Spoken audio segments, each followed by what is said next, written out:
Alright, hi guys and welcome back. Today we are going to be brewing one of my favorite beers of all time, and that is a bourbon barrel aged stout. I don't have a bourbon barrel, so what we're going to do is substitute some oak chips soaked in bourbon, put those in the secondary fermenter later on, but I will dig more into that when we actually get down to fermentation. In the meantime, I'm going to be basing this on an oatmeal stout for starters. So we're going to do like a nice heavy-ish oatmeal stout, get a little bit of a balance of sweetness in there. That should be nicely rounded out by the bourbon and the oak. That should provide some sort of kind of well-rounded bitterness. It's my first time actually trying to brew this kind of beer, so let's see what happens. I'm going to catalog the whole thing, as always, all the way through, regardless of how good or bad the results are. But this is the recipe we got right now. So we have 7 3/4 pounds of pale 2-row malt, 1 pound of flaked oats, half a pound of caramel 80, half a pound of chocolate malt, half a pound of victory malt, and a 1/4 pound of black malt. As far as hops go, we're just going to do a single bittering addition at 60 minutes with 1.5 ounces of East Kent Goldings. So all in all, we're looking at an OG of about 1.069 and about 36 IBUs if all goes well. I'll be using just a standard US-05 dry yeast, flavorless for the most part, and it attenuates nicely, so that should get us right where we need to go. I'm not looking for any sort of yeast flavor addition in this, so shouldn't be an issue.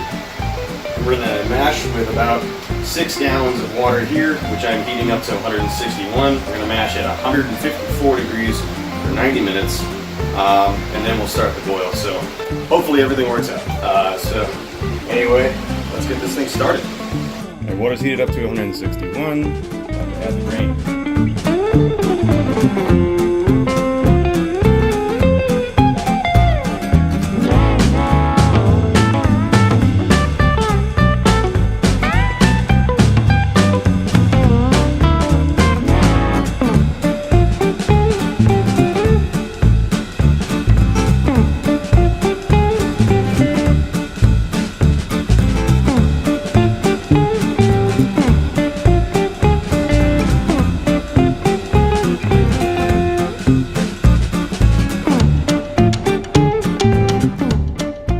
So as you can see, we're pretty much right on target, within half a degree. So let's get this thing wrapped up in mashing.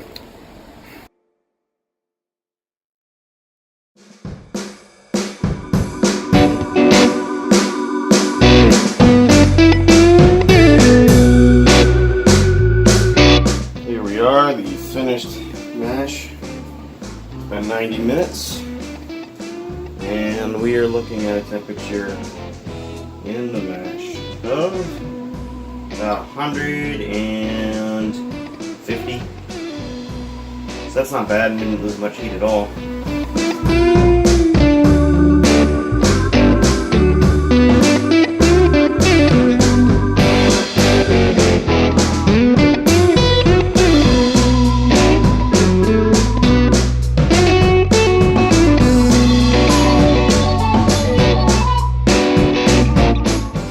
Alright, so we got a pre-boil OG of about 1.050.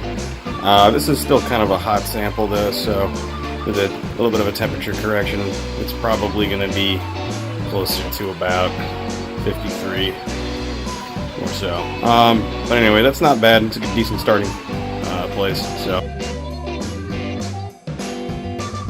alright, so here we go.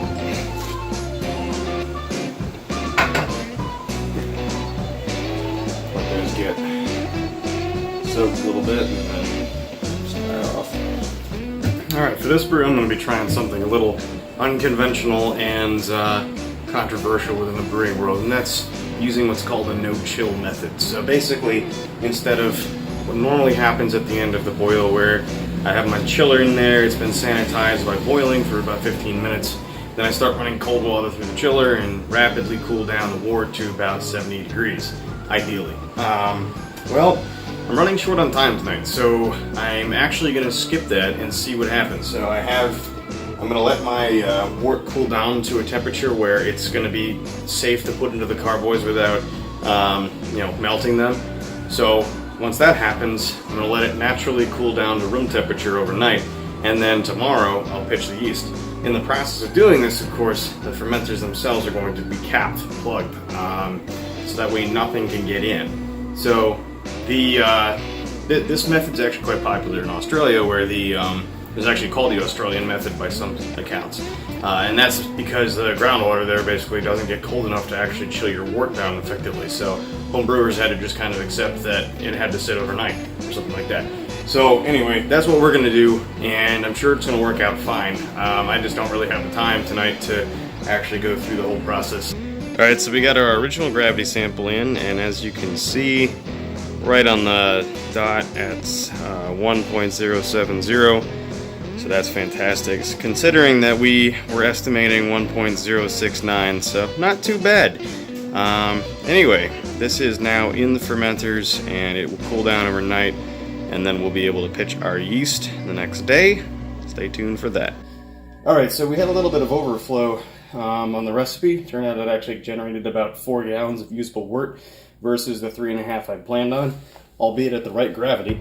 So I'm going to do a little experiment here. We're going to have a 3-gallon fermenter here that has that'll have the oak chips in it, and once this is done fermenting, and then we're going to make that the oak aged stout. And then the little 1 gallon I've got over here, there we go, is just going to be control batch. I'm not going to do anything to that, but treat it like a normal oatmeal stout and bottle that and see what happens. So without further ado, I'm going to pitch the yeast. Now hopefully I can get the proportions right on this.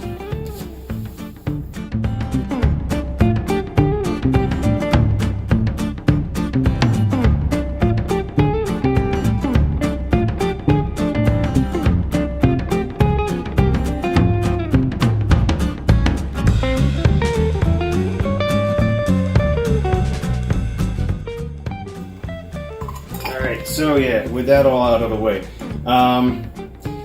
so based on the amount of headspace I have here, I think it's probably reasonable to expect a pretty vigorous fermentation. So I've gone ahead and hooked up my fermenters with blow-off tubes. So we'll see how it goes in the first couple days. Once the fermentation dies down, I'll put a regular airlock back in. Okay, so our stout has pretty much finished its primary fermentation, which means it's about time to start the oaking process. And so what we're going to do is today I'm going to take this and put it into a new vessel for secondary fermentation, but I'm not actually going to introduce the bourbon and oak chips immediately. Because first we're going to talk about it, and also I have to make sure that those oak chips and the bourbon kind of soak for a couple days. So oaking beer is actually a surprisingly complicated process. Considering I don't have a barrel to age this beer in for a year, you gotta have other options. There are 5 factors that will actually increase or decrease the amount of oak flavor and the intensity and type of flavor that you get within your beer. Okay, so the first factor is the type of oaking method that you use. So you can use chips, which are here, or cubes, which are commonly used as well, or an oaking spiral, which is a really large piece of oak that you stick into your fermenter. I don't have that available to me, so we're just going to talk about these two. The main difference here is lots of surface area, not so much surface area. So that results in a different rate of release of the oak flavor into your beer. So that's something to keep in mind. The second factor is the type of oak, I guess. So right here we have American oak, right here we have French oak, and I believe these are Hungarian oak. So those are the 3 most common types. Each of these has their own kind of flavor profile. American oak tends to be rather bold, French oak tends to be a little more mellow and subdued, and Hungarian oak is supposed to be a full flavor. I believe it's also a bolder flavor. I'm not 100% sure. The third factor is the level of toast. So toasting means how dark is the oak. So we're talking light toast, medium toast, dark toast. Pretty simple and self-explanatory. The darker the toast on the oak, the more, aging flavor you're going to get.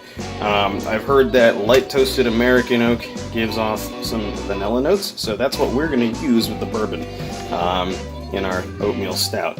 But basically, each toast is going to give off a different kind of flavor, and each variation of oak is going to give off a different kind of flavor. The fourth factor is how long do you leave the oak in the beer? And, well, that answer is also dependent on the fifth factor, which is how much oak you use. So, then basically, your chips are going to release flavor faster than your cubes.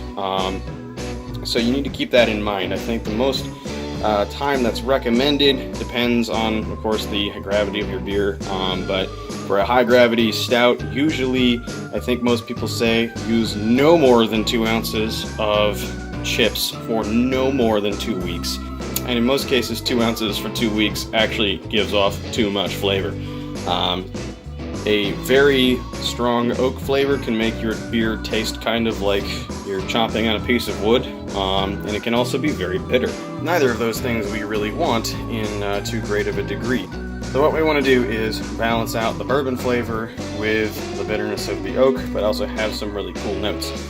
That length of time factor that I talked about is going to bring out different notes. So if you have chips that you only put in there for about a week, you're going to end up with a flavor that is relatively one-dimensional, but you will have that oak flavor, and it will be apparent and quite nicely matured after a couple weeks in the bottle conditioning. If you use oak cubes and you age your beer on oak for a couple months, and then you condition for a couple months, you're going to get a much deeper, more complex, more dramatic, and interesting flavor. However, I don't have the ability to sit my beer down for months at a time and not drink it. I still have not been able to develop that level of discipline, so we're going to go with the chips. For bourbon, doesn't really matter what you want to use. I've heard most people say that if you use crappy bourbon, it's going to probably come through and you're going to notice that it's not great quality. So I splurged for a little bit of Knob Creek. Love this stuff. So we're going to do the following. We're going to take 1 ounce of light toast American oak chips. So we're going to take it easy. Oak, like I said before, you don't want to really overdo the oak flavor.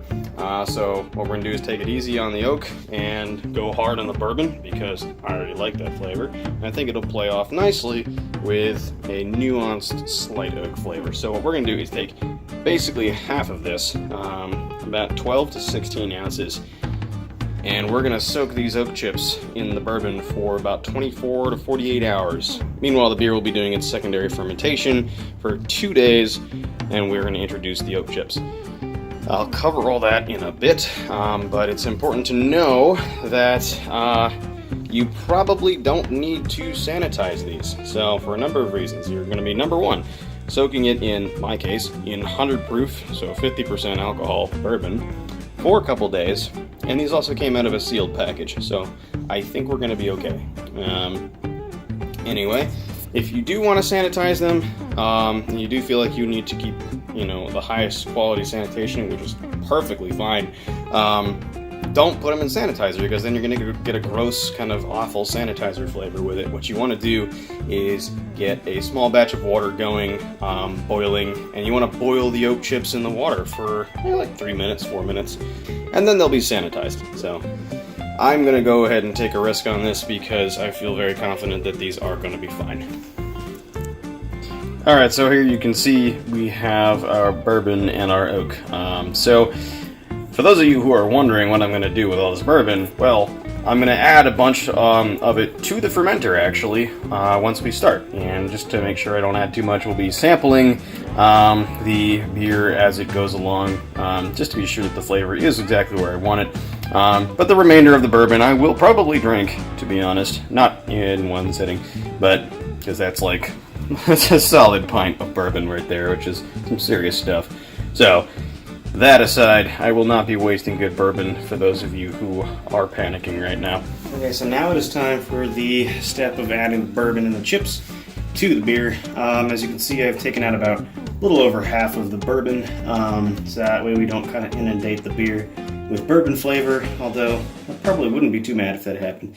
Anyway, Got a sanitized funnel here, and we're just going to go ahead and introduce all of this in. So hopefully all the chips do decide to come out. I'm going to swirl it up a little bit to kind of encourage them to become unstuck.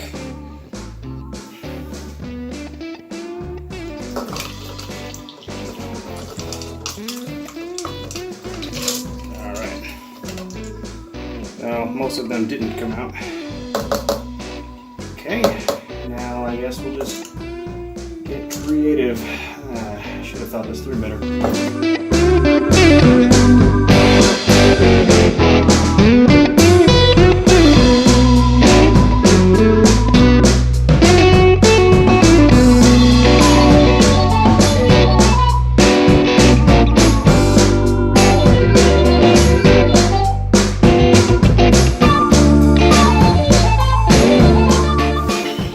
Yeah, so that was harder than it was supposed to be.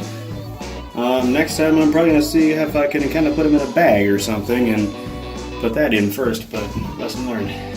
Alright, so one of the most important things about a bourbon stout, or an oak-aged beer in general, is just checking frequently to make sure that it tastes the way you want it to taste. And I just did that. After only 3 days, we actually have a serious amount of oak flavor in this, and it's actually probably almost too much. And that's kind of surprising, but it is only like a 7% beer. You know, most bourbon stouts are pretty heavy, a little stronger than that. But long story short, we are transferring out from our secondary container to a, I guess, tertiary fermenter. We'll let it age a bit longer, but to take it off of the oak, because it is time. It is definitely time. Hopefully this works out pretty well, though. Just a reminder to, you know, if you do decide to brew this beer, make sure you do check it frequently. Take tasting samples pretty frequently, every couple days. As I said, this was only 3 days, so something to keep in mind. Alright, so this is a quick kind of aside video. I have new hardware, and this thing is awesome. So this is a benchtop capper. I am bottling the test batch, the control batch, on the Oatmeal Stout that is not being oaked, and I'm just going to let it sit in the bottles and condition for just as long as the oaked and bourboned version does. But I just kind of wanted to show off how this works, because it's actually really cool. My previous capper, the handheld one, is not really going to work very well anymore. Its time has come.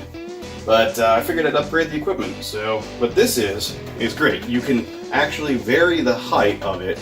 You can put a little stopper in here. So if you've got a giant bottle or you've got a tiny fat bottle, it'll do it. Then you can mount it to a bench. You can just drill some screws through here if you really want it to be secure. But it's actually heavy enough that it's not really going to go anywhere. Plus it has this nice little rubber pad here, so that you can easily keep the bottles from slipping out from under you. So it does not have the little crimper rings that you would have on a normal handheld capper. So that actually allows you to cap thicker belled bottles, I guess. So like a Belgian bottle, for example, generally doesn't have that little lid that has like a really big rim on it. So if you tried to use the crimper, it's going to crack the bottle. You won't get that with this. So you take your bottle like this, line it up, and then just push down, and it'll do everything for you. And as you can see, not bad, right? So that is way easier than doing everything in the sink. So it's gonna knock a couple more out here just to show you. I think, in my opinion, it goes a little faster than if you had it in the sink. Get the handheld capper.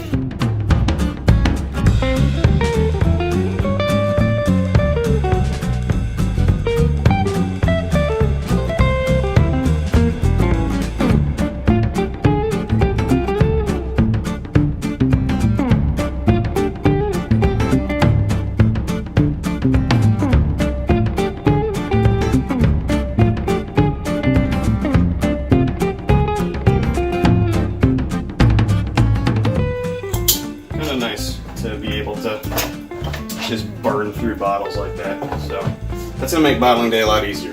Alright, so our final gravity reading is in, and that's about 1.012. So that should put us somewhere in the region of a 7.5% alcohol. So that's not bad. A little light for a bourbon oak aged stout, but I did kind of plan it off of an oatmeal stout, so I wasn't expecting extremely high alcohol content, so that's why I oaked it rather lightly. So if you recall from earlier, I had a control batch that I brewed. It was a non-oaked, non-bourbon 1 gallon batch of the exact same wort. So basically fermented that separately from the bourbon aged large format version. So that one fermented down to about 1.010. So slightly better fermentation, I think, overall than the other one, and that might be attributed to having some sort of imbalance in how evenly I pitched the yeast, I think. Hopefully the larger container had a little bit of time to clean up the off flavors that might have been produced from stressed yeast, if there are any. So what I did was I let that sit with the oak chips for about, I think, 3 or 4 days. Can't quite remember. I did mention it in my last clip, so but I let it sit for a couple days on the oak. I tasted it, I tested it, and I found out that the oak flavor was actually about as high as I wanted it to be. So then I took it out of the oak, put it in secondary as you saw, and I let it sit for another week or two just to kind of clean its flavors up and blend a little bit. And now I'm going to age it, so we're going to bottle it, age it in the bottles for at least a month, I think. Given that it's not super high alcohol, I should actually have a good beer a little bit faster than an alternative of having a very high alcohol beer. So hopefully it works out. I will circle back with you when that is ready to drink, and we will test it next to the control batch. So that should be interesting. Alright, so here we have the final product for a bourbon stout. We have on my left, your right, the control batch. So this is your base oatmeal stout. This turned out to be 7.7% ABV with 36 IBUs, and I bottled this about 2 months ago. And then on my right, your left, we have here the actual bourbon beer. So this has the additional oak chips and the bourbon in it. So this one, given the extra addition of bourbon, turned out to be 8.4% alcohol by volume, and that's been in the bottle about 2 weeks less than this one. So what we're going to do here is basically just pour both of these beers, and I'm going to compare the tastes between the two of them and the actual final results. Now that being said, I've actually sampled these beers many times before today, and today I've realized that they're pretty much ready, I think. They will continue to get better and smoother and slightly less harsh as they age, and that's the nature of a beer that has a good deal of roasted malts. Those harsh flavors tend to mellow out over age. However, 2 months is still a pretty good baseline level. It's not going to get much better and much faster after that period of time, so I think it's fair to compare them now. I did, over the process of tasting these beers, kind of determine that it is a definitely novice attempt that didn't quite work out the way I thought it would. My first lessons learned, I guess, are that basically I did use too much bourbon in this. I got a couple people to taste this besides me so that I can get a good level of feedback on it. And yeah, they said that the bourbon was actually a little too overpowering. But I'll get into that once I actually taste them. So, first of all, here's our control beer. So this is a base oatmeal stout.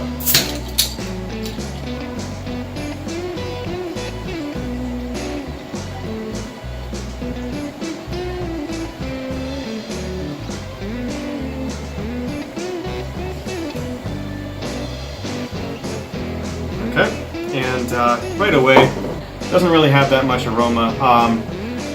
You get a good amount of maltiness from it, but that's about it. As you can see, it's obviously very dark. The head kind of goes away pretty disappointingly quickly, which is unfortunate, but it's a nice color. It matches the beer quite nicely.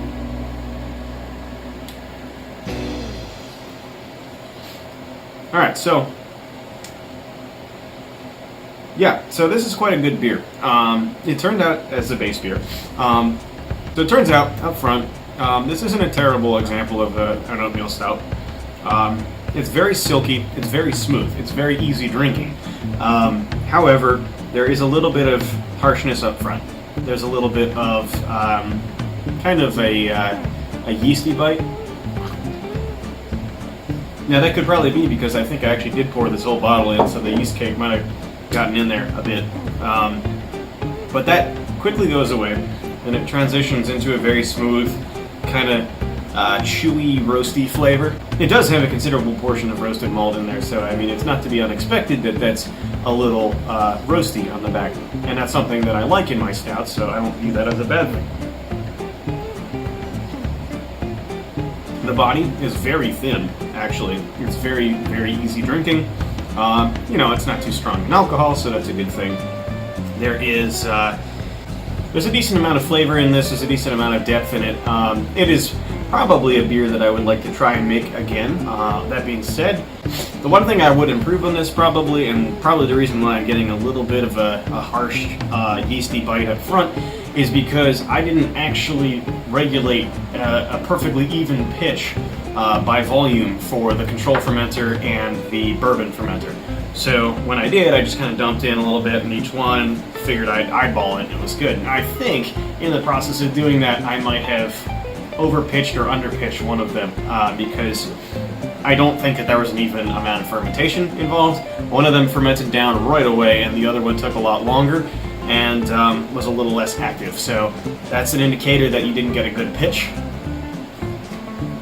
And it might have been this one because it's a little... There's something off about it. It's very minor. It's very drinkable still. It's not a bad beer, but there's still something missing. There's still something that doesn't quite belong. All right, now we're gonna do the bourbon stout. So.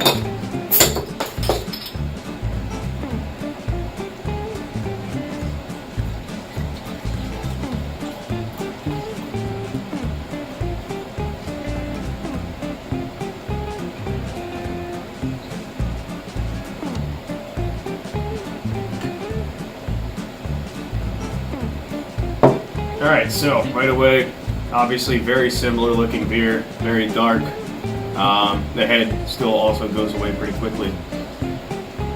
Right away, the aroma is very different. The aroma is very heavy on vanilla. It smells very sweet. It smells very tasty. And basically the most prevalent smell is vanilla and a little bit of cherry, actually. I love it. I think it smells wonderful. So now, take a sip. Alright, so, very different flavor from the control stout. So this beer here, unfortunately is not very well balanced. So, there's a lot of vanilla, but there's a ton of bourbon. So, something I didn't anticipate happening. Remember when I first sampled this to just determine the level of oaking I was at, I sampled it and I was like, oh wow, the oak's really strong, but I can't really pick up any in the bourbon. So, you know, I figured it was good, and I was actually surprised considering I put in a good 4 to 6 ounces of bourbon. Well, it turns out bourbon is one of those flavors that becomes much more apparent over time.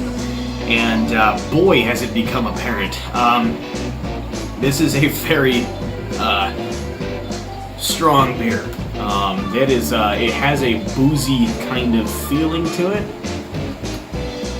That being said, it is incredibly smooth, and it's not over oaked, but it's very strong as far as vanilla kind of flavors, and as far as the bourbon. There's actually enough bourbon in here that you get a little heat in the back of your throat, similar to when you sip on an actual glass of bourbon. So. Unfortunately, it's a little strong, and I think I overdid it a little bit. It's not bad. It's not a bad beer by any means. It's not my best by any means, but it's one of those beers that's it takes a while to drink it. Not because it tastes bad, but just because it's a lot. Unfortunately, it doesn't have the depth of flavor that I was hoping for. So I think next time, A, I'm going to use less bourbon.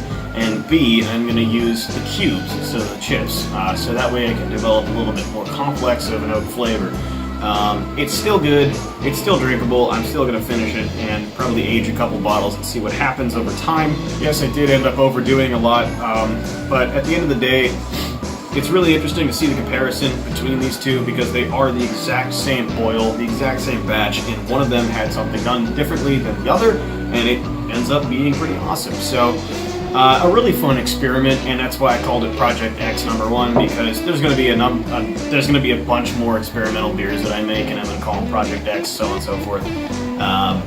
And it's fun. It's what brewing is about, and whether the beer is good or bad, it's still beer at the end of the day, and we still learn something. So it's fun. That Oatmeal Stout is not bad, and I'd probably use it as another base. It's a great base beer. So anyway, overall, let me know if you try to brew this beer or brew something like it. If you have any questions, comments, concerns, anything, drop them down in the comments below, as long as they are civil. If you enjoy this video, if you enjoy watching me do what I do, feel free to please like, subscribe. It helps me out, it helps the channel grow, and of course it's always very much appreciated. So anyway, I'm going to finish up these beers over the course of the afternoon. So cheers!